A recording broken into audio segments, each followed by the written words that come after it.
तो चलिए दोस्तों, मैं आप लोग के सामने बहुत ही दर्द भरा एक बेटी विवाह गीत लेकर आई हूँ। तो आप लोग लास्ट तक जरूर सुनिएगा और अच्छा लगे तो एक लाइक शेयर कमेंट करना ना भूलिएगा।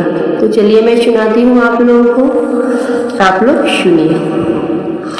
पापा जी चलेलन बाजरिया ना हो, बेटी दुआरे पर खाड़। पापा जी चलेलन बाजरिया ना हो, बेटी दुआरे पर खाड़।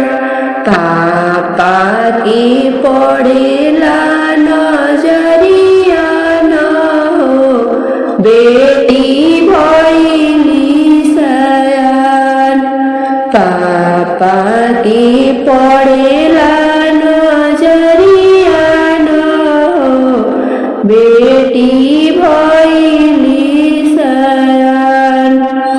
भैया जी चलेलन बाजरिया ना हो, बहिनी दुआरे पर खाड़। बहिनी दुआरे पर खाड़।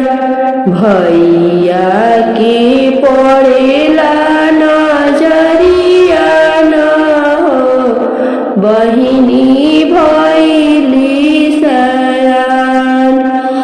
भैया की पड़ेला नजरिया ना हो, बहिनी भइली सयान।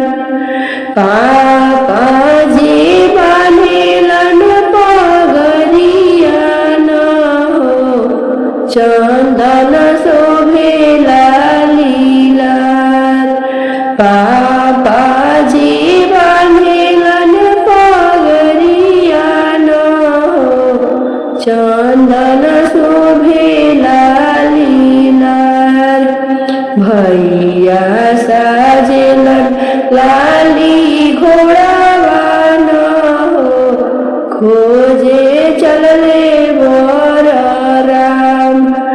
भैया साजेलन लाली घोड़ावा ना हो, खोजे चलले बर राम। पापा के घूमिला भयो पगरिया ना हो, चंदन पसरल लीलार। पापा के घूमिला भयो पगरिया ना हो, चंदन पसरल लीलार। भैया के थाकी